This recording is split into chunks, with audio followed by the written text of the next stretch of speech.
I'm here in Dublin's Mount Brown area to look back at our past, our history, at moments of greatness, moments of sadness, but also great moments of suffering. However, I want to focus on who provided the soundtrack to these individual moments in our history and who gave us that actual sound to history. So, our story begins here, at the St. James's Brass and Reed Band.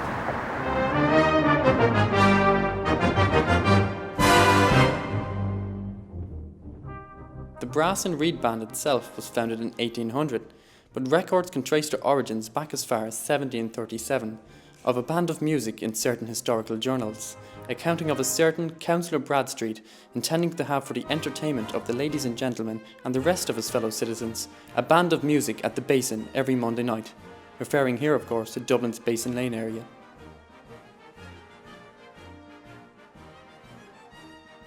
To put into context the age of the band itself, at the time of their official establishment in 1800, Ludwig van Beethoven was yet to write his infamous Symphony No. 5.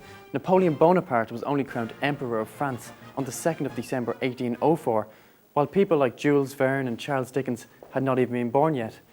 Earlier records that go back to the 16th century puts the band in existence even before Handel had completed his oratorio, his Messiah, in 1742. The band is in existence from 1737. In this area, there were a lot of trades. There was silk weaving, tobacco spinning, tanning, and two of those businesses had bands, the tanner's band and the weaver's band. And it seems like the stronger of them was the weavers, or the tanner's band was the strongest of them, and that brought in the other bands, and it became St. James's Brass and Reed Band in 1800, or St. James's Brass Band as it was. There was no reed in the band then, St. James's Brass Band. And since then it's been St. James's Brass Band, but Brass and Reed Band. And the records of this band go back to 1737, so obviously the others came to join, which was the majority band at the time, which would have been us, but not named as St. James's Band like we are now.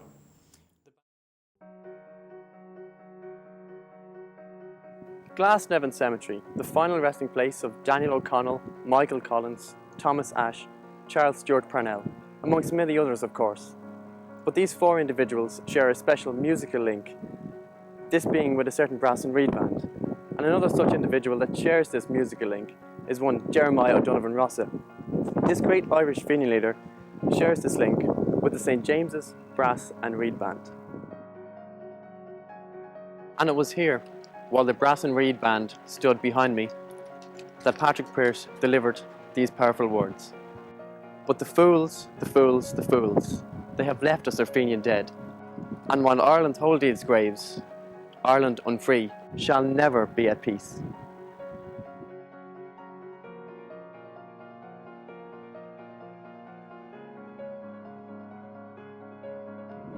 The band itself was regarded with great esteem and status, and as I stand here beside the tower where beneath lies Daniel O'Connell, it was recorded that they did in fact play at many meetings and speeches of O'Connell's. Indeed, they also played at Charles Stewart Parnell's residence in Avondale on many occasions. The band's involvement in the fight for Irish autonomy is very well illustrated by the fact that many band members themselves actively participated in the 1916 Easter Rising.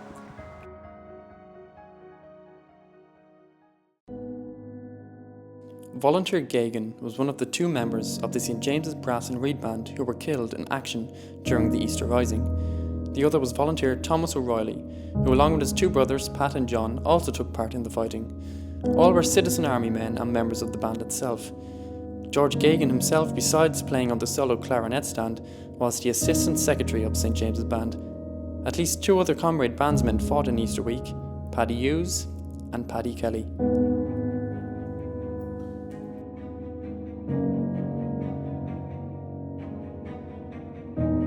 Following the 1916 Easter Rising, a great nationalistic feeling had been created within the band itself. And it was a real sign of their stature that in 1917, at the funeral of Thomas Ashe, one of the founding fathers of the Irish Volunteers, that the band had the great honour of performing the first public hearing of the Soldier's Song, our modern-day national anthem. Interestingly, here in Inchicore, beside St Michael's Church, on the 15th of May 1921, all 47 members of the band themselves were taken prisoner by the British forces and held in Richmond Barracks for 7 days and 7 nights. It's here at Richmond Barracks that the St James's Brass and Reed Band spent a week in captivity. The reasons to this day are still unknown, but one can only surmise that it was probably because of their strong links with the Irish Republican Brotherhood, the Gaelic League and the Irish Volunteers.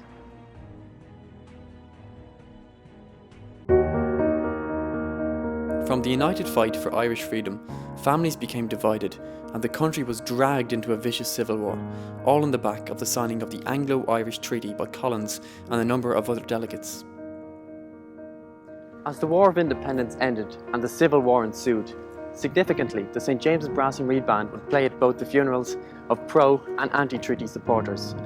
And sadly, one of these funerals would be that of Michael Collins.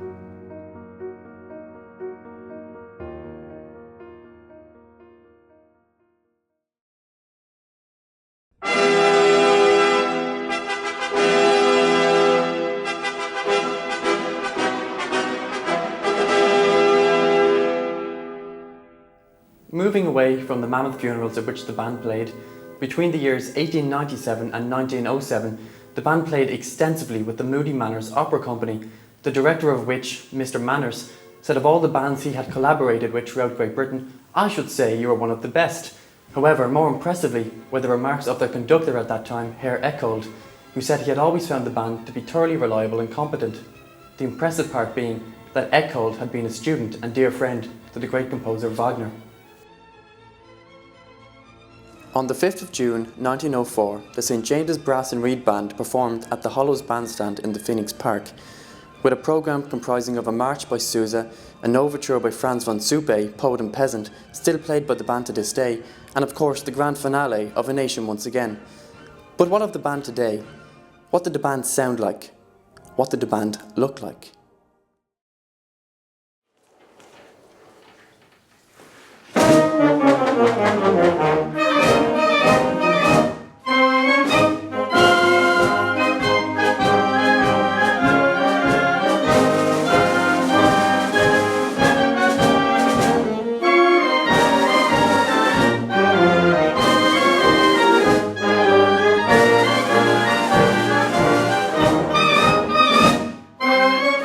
Well, my role with the band, I suppose, is trying to get 40 people, 30 to 40 people, to sound like one, if you like.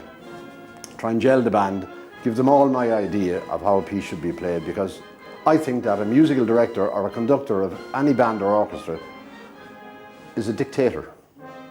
You can only work with one idea. You can't have 40 people sitting down with all their own ideas. It doesn't work. So it's got to be one idea, which is basically my idea.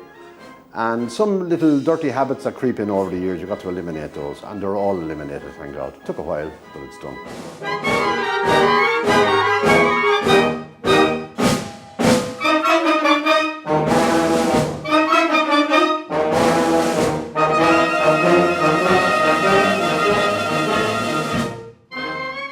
Of course, the band has a history of premiering pieces, but yourself, you have a strong link to T.C. Kelly's A Wexford Rhapsody.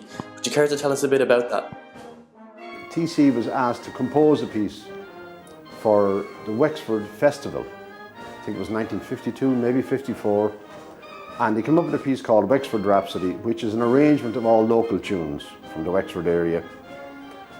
And it's an absolute fabulous arrangement, and he didn't particularly like writing music, so he used to call to my house and my father would write it for him. He used to take one single page and put it on a mirror and dip his pen in his ink, and the reason for it being on a mirror was no bumps. And my father was quite a very good music writer, and he hand wrote the whole thing, and then T.C. Kelly decided after about 2 weeks to change it. So he came back and asked him to change the whole score, so he rewrote the beginning of it, which he gave the clarinets a lot of semi-quavers, kind of an underlying, if you like, watery, wavy effect. And it was then performed by the Band of the Curragh Command for the first time in Wexford at the Wexford Festival. And I still have the original copy of that score at home.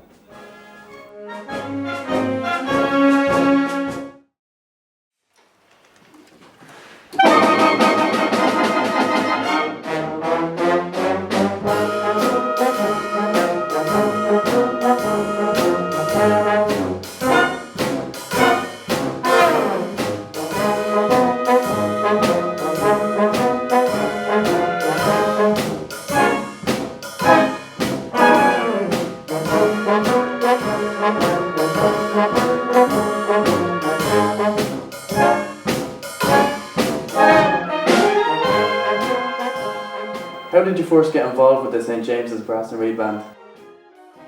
Well, they weren't too far from where I was born and reared. They was up in Bridgewood Street, and I was born on the Usher's Quay, just the end of the street. So I got involved. There was a chap, by the name of John O'Brien. He and I went to the one school, and we were in the band, in the school band. That was Garry Lee. And he joined the band first. He's now over some British choir band, you know. And then I joined it after with him.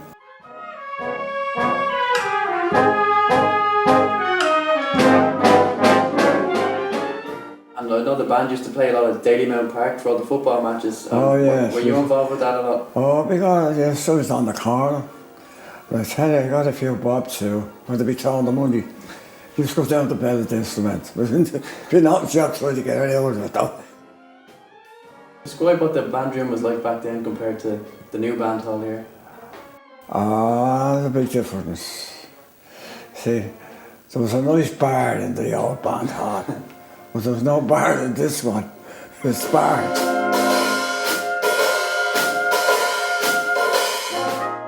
Well, there was one chap there, he's not with us now, named Archie Adams. He was very, very jovial, you know, jokes and all like that. And you'd look at him, he'd be laughing up here, but the belly be going up that way. It was, it was very good.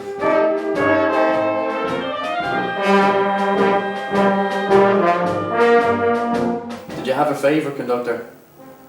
Jim Bulger was there. JB, Jim Bulger. And He used to write the music and all that.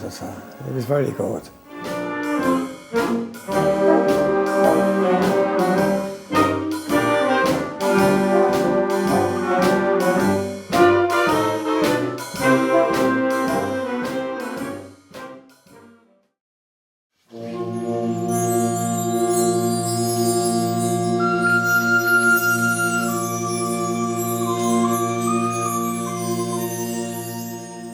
a journalist named de Blockholm once said that the history of the St James's Band is also a modern history of Ireland.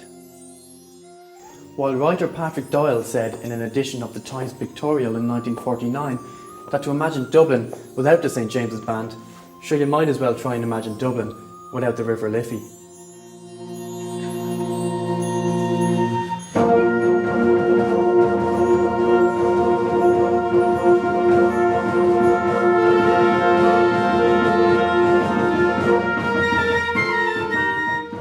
What makes the St James's Brass and Reed Band so special to you? What's special about St James's Brass and Reed Band is its history, and it's how it survived and how long it survived and what it survived through. St James's Band went through very hard times, as did everybody else in the country from the mid-1700s, when you'd got penal laws and you'd all sorts of things imposed upon us. But St James's Band survived through it all and are still here, wholehearted and healthy today. Regardless of what hardship was put upon them, they survived it all, and they will do. They'll see you and me out, hopefully.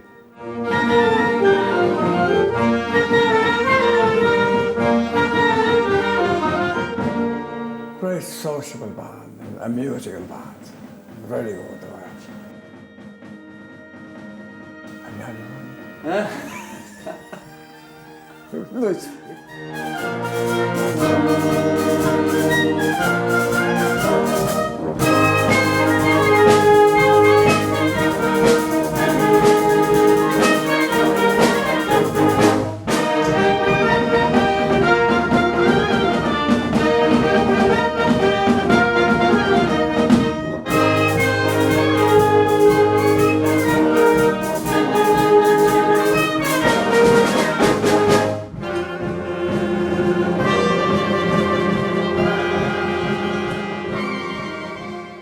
A former member of the band, Thomas O'Rourke, who wrote the concise history of the St James's Brass and Reed Band, once said, "Here unavoidably pauses one man's story of the life and times surrounding the oldest of the bands and its not unimportant contributions to the history of Old Dublin. Now, the living legend is sufficient testimony to the loyalty of its members and friends over succeeding generations, right down to the present time. The future beckons, hopefully, and time, as it rolls onwards, will add new chapters to our story. One confidently hopes the legacy will continue to thrive for many years to come.